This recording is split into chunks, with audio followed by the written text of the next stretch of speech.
Meus caros alunos da Faculdade de Direito de Franca, aqui novamente para mais uma aula da disciplina de Ciência Econômica e Política. Nós estamos estudando a unidade 3, que trata de teorias econômicas. Hoje, nessa videoaula, nós vamos falar da escola clássica ou liberal, falar um pouco de liberalismo econômico e logo em seguida, a nossa aula síncrona, nós vamos falar de crises econômicas. Pois bem, a escola clássica ou liberal. Escola liberal, clássica ou individualista, foi inspirada nas ideias racionalistas e individualistas do século XVIII, surgiu com as obras de Adam Smith e David Ricardo, dois nomes importantes para vocês guardarem. Adam Smith, considerado o pai do liberalismo econômico, David Ricardo também, nós já estudamos ele nas aulas anteriores, quando nós falamos da teoria das vantagens comparativas, certo? E foi uma escola que se estruturou e casou-se muito bem com a Revolução Industrial.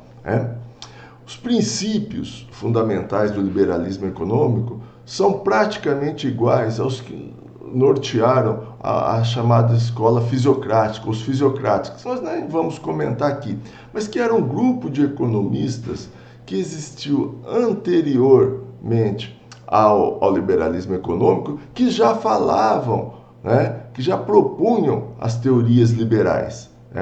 E todos eles condenavam o intervencionismo existente no mercantilismo, assim como também as práticas restritivas e protecionistas também próprias do mercantilismo.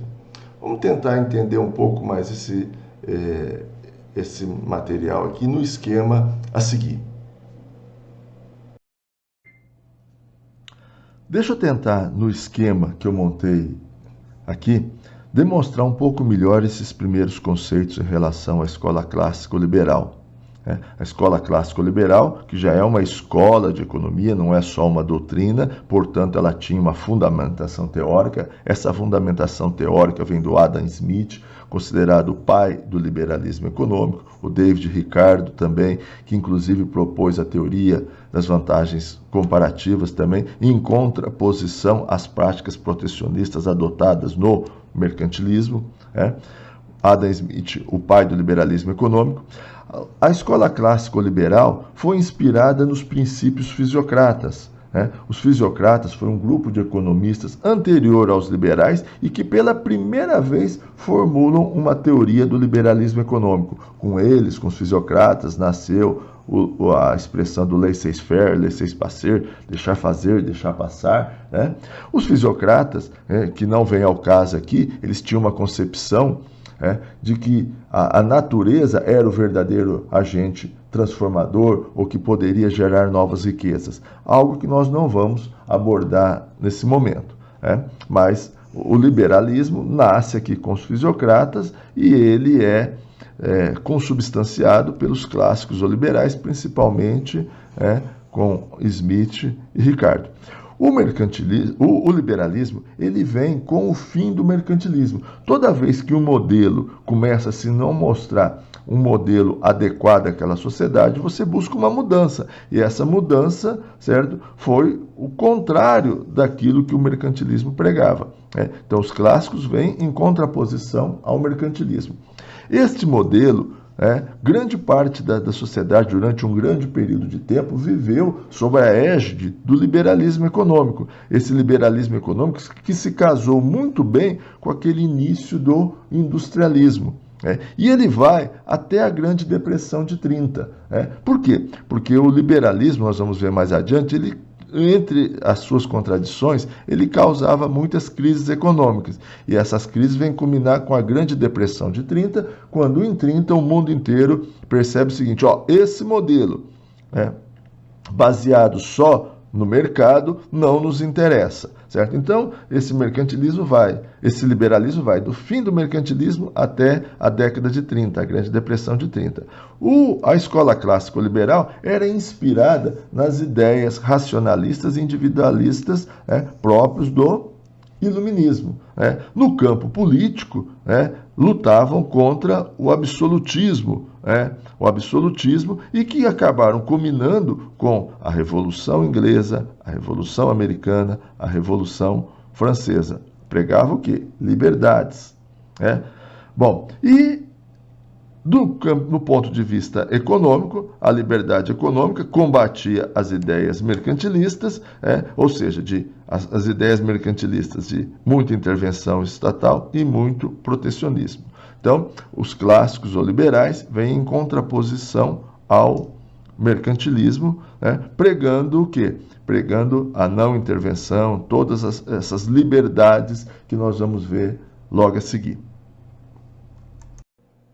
Vocês se lembram que os mercantilistas tinham uma concepção que, do ponto de vista atual, totalmente equivocada, de que a forma de acumular riqueza era através do acúmulo de metais preciosos. Logo a seguir vieram os fisiocratas que nós nem vamos abordar profundamente no nosso estudo, mas os fisiocratas tinham uma noção de que a forma de acumular riqueza era através da agricultura, também é algo que não se mostrou verdadeiro. Já os fisiocratas vieram com uma concepção que é atual, é a concepção que nós temos até hoje, que a verdadeira fonte de riqueza de um país é o seu trabalho. Não importa, seja na agricultura, em que setor que for, sendo este o verdadeiro agente produtivo, que só pode ser aumentado pela divisão do trabalho que conduz ao aumento da especialização e consequente aumento da produtividade, que permitiria o acúmulo do produto sob a forma de capital. Então essa é a verdadeira fonte de riqueza que é aceita até os dias de hoje, porque, na verdade, o homem não tem a capacidade de criar nenhum bem econômico, ele apenas transforma. Transforma através do quê? Do trabalho, certo? Então, não importa onde que esse trabalho seja desenvolvido. Então, a verdadeira fonte de riqueza é o trabalho, que pode ser aumentado quando você divide funções, quando você aumenta a especialização, que conduz ao aumento do rendimento, da produtividade. Isso gera emprego, gera renda, gera desenvolvimento econômico e bem-estar para todos nós. Tá? Essa é a verdadeira fonte de riqueza que foi introduzida nos conceitos pelos liberais e que é aceita até os dias de hoje. Certo? Outra coisa, segundo os clássicos, os liberais, eles afirmavam o seguinte, que a riqueza das nações resulta do trabalho dos indivíduos, como nós vimos, que seguindo seus interesses particulares, promoviam no conjunto a ordem e progresso da nação. Ou seja, todos os indivíduos buscando seus interesses pessoais, ou seja, todo mundo quer o máximo de benefício com o mínimo de proveito, todo mundo buscando seus interesses pessoais, contribuiriam para o progresso da nação. Então, a soma generalizada de todos os interesses particulares promoveriam a evolução da sociedade e garantiriam o equilíbrio perfeito do sistema econômico. Já comentamos essa questão do equilíbrio do sistema econômico quando nós estudamos a lei da oferta e da procura. Então, assim como a natureza física é regida por leis universais e imutáveis, sobre as quais não se deve influir, caberia ao indivíduo seguir os mecanismos dessa ordem natural, ou seja, cada um buscando os seus interesses pessoais. Assim, o homo econômicos, livre da ação do Estado e da pressão de grupos sociais, que era muito comum, principalmente também no mercantilismo, num ambiente de livre concorrência e com a propriedade privada assegurada, praticaria sua tendência natural. Qual que é a sua tendência natural? Buscar sempre o máximo de lucro com o mínimo de esforço. Nós já estudamos isso também lá quando nós vimos a lei da oferta e da procura. Para os liberais, o princípio regulador se encontra na livre concorrência, por isso postulam o livre jogo das forças econômicas, eles dão uma ênfase muito grande na liberdade de iniciativa, na livre circulação das riquezas, ou seja, livre comércio. Nós estudamos também livre comércio quando nós falamos de teoria do comércio internacional, e na economia de mercado, quer dizer, livre concorrência, livre cambismo, liberdade de troca, e na lei da oferta e da procura, sobreparando sobre tudo isso. como mecanismo regulador do mercado, certo? Ao contrário dos mercantilistas, não haveria a necessidade de intervenção do Estado, pois a economia seria guiada, esse é um conceito que vem lá do Adam Smith, por uma mão invisível. Ou seja, o que é essa mão invisível? É pelas leis naturais do mercado, como, por exemplo, a lei da oferta e da procura. Então, a competição entre os produtores, garantidos pela livre concorrência, nós estudamos lá o princípio da livre concorrência, é que determinaria o preço das mercadorias e, consequentemente, um justo preço, porque haveria concorrência, e permitiria um equilíbrio entre produção e consumo. Também, desta forma, haveria uma eliminação dos fracos e dos ineficientes e um prêmio aos eficientes, ou seja, haveria uma depuração do próprio mercado, certo? E assim os eficientes expandiriam suas atividades, trazendo desenvolvimento e harmonia social. É por isso que a sociedade evolui. Mas depois eu quero comentar lá no final um pouco mais a respeito desse parágrafo aqui que eu acabei de falar para vocês, certo? E de acordo com os princípios do laissez-faire, laissez-faire, laissez-passer, algo introduzido lá pelos fisiocratas, ou seja, deixar a economia livre, deixar fazer, deixar passar, certo? Não haveria lugar para a ação econômica do Estado. Ou seja, o Estado deveria apenas garantir o quê? A livre concorrência entre as empresas e a propriedade privada. 4 grandes princípios, certo? Grandes princípios são os pilares da teoria liberal econômica. Liberdade de empresa, e por trás disso também a livre iniciativa, propriedade privada assegurada, liberdade de contrato, ou seja, liberdade de as pessoas comprarem, contratar, comprar, vender, liberdade de câmbio, quando a gente fala liberdade de câmbio, a gente quer dizer liberdade de trocas, e sobreparando sobre todos esses princípios encontra-se a lei da oferta e da procura. Vamos ver no esquema a seguir um pouco melhor isso que eu acabei de tentar demonstrar aqui teoricamente para vocês. Deixa eu tentar passar para vocês um esquema que, caso a nossa aula fosse presencial, nós construiríamos juntos na sala de aula, juntamente com o apoio de nossa lousa. Vou tentar passar aqui para vocês. Lembram que no nosso material estava falando o seguinte, que a riqueza das nações resulta do trabalho dos indivíduos. Trabalho dos indivíduos. E aqui baseado no quê? Na valorização do trabalho humano. A valorização do trabalho humano, se vocês bem se lembram, está lá no caput do artigo 170, valorização do trabalho humano. Os trabalhadores, trabalho dos indivíduos, os indivíduos, seguindo seus interesses pessoais. Quais são os interesses pessoais? Obter sempre o máximo de resultado com o mínimo de esforço, estariam contribuindo para a evolução da sociedade e um equilíbrio do sistema econômico. Seguindo seus interesses pessoais. Aí vem o quê? Vem a livre iniciativa, que inclusive também está lá no caput do artigo 170 da nossa Constituição. Bom, promoveria o quê? O equilíbrio do sistema econômico, o equilíbrio entre produção e consumo. Se vocês bem se lembrarem, quando nós estudamos a lei da oferta e da procura, o princípio da livre concorrência, eram responsáveis também por garantir o quê? O equilíbrio entre produção e consumo. Por isso eles pregavam o quê? A livre concorrência, era um dos pilares do liberalismo econômico, que por sinal está lá no artigo 170 também da nossa Constituição. E para isso eles pregavam o quê? A não intervenção estatal.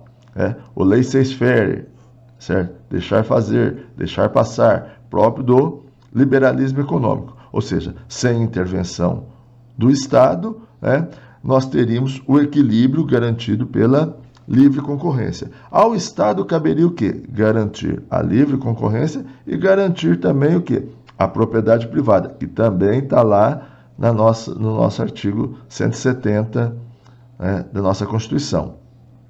Certo? Por isso, segundo eles, o princípio regulador desse equilíbrio se encontraria na livre concorrência. a livre concorrência com liberdade de iniciativa, livre circulação das riquezas, ou seja, contra as barreiras protecionistas do mercantilismo, ou seja, livre mercado, livre circulação das riquezas, valorização do trabalho humano, como nós vimos aqui, economia de mercado. O que é economia de mercado? É baseado na lei da oferta e da procura, que define os preços, a economia de mercado, baseado no quê? Na liberdade de concorrência, na liberdade de troca, liberdade de câmbio e na liberdade de contrato, liberdade de você contratar com quem você quiser. Isto é o chamado livre mercado. Esse princípio regulador, esse livre mercado, essa lei da oferta e procura, deu origem ao que o Adam Smith chamou de mão invisível. São as leis naturais do mercado. As leis naturais do mercado, baseado principalmente também na lei da oferta e da procura e cada um buscando os seus interesses pessoais. Tanto consumidores quanto produtores. O mercado, que é formado pelo conjunto pelos agentes produtores e consumidores que ficam o tempo todo realizando trocas. Nós vimos esse conceito de mercado quando nós estudamos circulação das riquezas lá atrás, certo? Então, esses são os princípios do liberalismo econômico, que, por sinal, estão presentes lá no nosso artigo 170, desde o caput, que valoriza o trabalho humano e a livre iniciativa, nos princípios da livre concorrência, da propriedade privada. Muito importante a gente ressaltar que esse liberalismo, que casou-se muito bem com aquele princípio da Revolução Industrial, com o passar do tempo, com o desenvolvimento do capitalismo, no final do século XIX, maior violência das crises, nós vimos que, nós vamos estudar logo a seguir, que esse liberalismo fez surgir crises cíclicas bastante profundas, sobretudo a partir da Primeira Guerra Mundial, que acabou culminando com a Grande Depressão de 30, isso levou que cada vez mais os princípios do liberalismo econômico começaram a entrar em contradição com aquela nova realidade econômica, que vinha de muita concentração de renda, da propriedade, formação de monopólios próprio do liberalismo econômico. Isso fez com que o Estado fosse obrigado a ter uma atuação na economia cada vez mais ampliada, tornando-se, nos dias de hoje, um dos principais agentes do mercado. Então, atualmente, o liberalismo econômico puro, mantém-se mais ao nível da retórica, pois na prática, a economia moderna exige muito dirigismo econômico, muita a participação do Estado na vida econômica. As diretrizes dos principais organismos internacionais, como o Fundo Monetário Internacional, OMC, também contradizem aqueles princípios básicos do liberalismo econômico. Vamos entender no esquema a seguir o que seriam essas chamadas contradições do liberalismo econômico. Anteriormente, nos esquemas anteriores, eu tentei passar para vocês as virtudes, as lógicas por trás do liberalismo econômico, que nunca é bom você desprezar essas lógicas. O nosso texto falava o seguinte, que com aquele modelo haveria a eliminação dos fracos e um prêmio aos eficientes, ou seja, os fracos e os ineficientes acabariam sendo eliminados, e os eficientes acabariam recebendo um prêmio, que poderiam ter mais mercado e assim expandir as suas atividades. É triste do ponto de vista olhar a eliminação dos fracos e dos ineficientes, certo? Mas por outro lado, é por isso que a sociedade evolui, porque os melhores vão permanecendo e aqueles menos eficientes vão desaparecendo. Muito bem, visto esse conceito, a grande pergunta que eu faço é o seguinte, isso é tudo muito bacana, mas existe igualdade de oportunidades? Quem vai garantir essa igualdade de oportunidades? Será que é o indivíduo? Não é. Ninguém. O indivíduo vai buscar os seus interesses particulares, não o interesse de outro. Nós vimos também que o liberalismo estava em constante competição. Só que essa constante competição, o que ela gerou em muitos casos? E está presente até hoje em muitas sociedades em maior ou menor escala. Desigualdades. Ou seja, desigualdades, você tem injustiça social. Quem vai corrigir essa injustiça social? É o indivíduo? Outra coisa que a gente viu muito em relação, e sabe-se muito em relação ao liberalismo, ele gerou muita concentração de renda, muita concentração de propriedade, muita formação de monopólios, que é contrário, certo, aos interesses da grande maioria dos consumidores. Outra contradição que nós vimos muito presente no liberalismo, que inclusive vai ser assunto da nossa próxima aula, que são as crises cíclicas, certo? Que vieram culminar com a Grande Depressão de 30, que segundo os liberais não haveria o que se preocupar. O próprio mercado trataria de regular essas crises econômicas. Aos custos de quê? De crises iguais às de 30?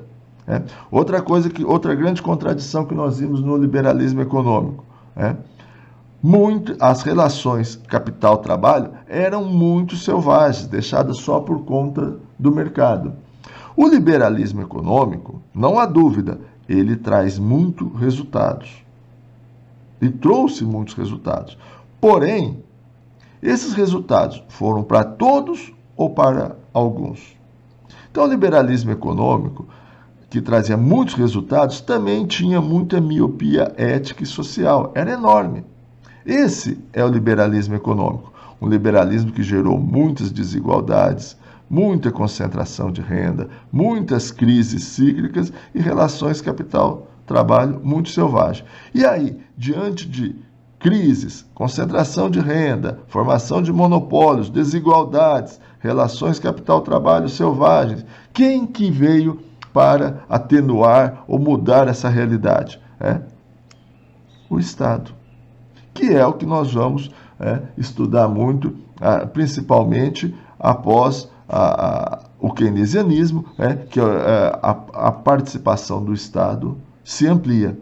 Lembrando o seguinte, nós temos um conflito que é permanente, que é o conflito dos interesses individuais versus os interesses coletivos. Lembram que o liberalismo econômico era um modelo baseado no individualismo. E agora é preciso que a gente lembre o seguinte, os interesses coletivos eles têm que estar acima dos interesses individuais. E quem vai garantir isso? Quem poderia garantir o fim das injustiças, da concentração, das crises, ou melhorar as relações capital-trabalho? Quem poderia fazer isso? É o Estado. E isso nós vamos ver melhor nas nossas próximas aulas. Bom, eu tentei passar para vocês algumas contradições desse liberalismo econômico, algumas até carregadas de uma conotação até um pouco pessoal. Nós vimos também que o liberalismo econômico era sujeito a muitas crises. O que foram essas crises? Então, na aula propriamente dita, que nós vamos estudar logo em seguida, nós vamos entender um pouco mais o que são essas crises econômicas, aí a gente vai compreender melhor essas chamadas contradições do capitalismo, do liberalismo, e entender melhor a necessidade da participação do Estado na atividade econômica. Bom, muito obrigado pela atenção a essa videoaula e dentro de instantes nós iniciaremos o estudo sobre as crises econômicas. Até já!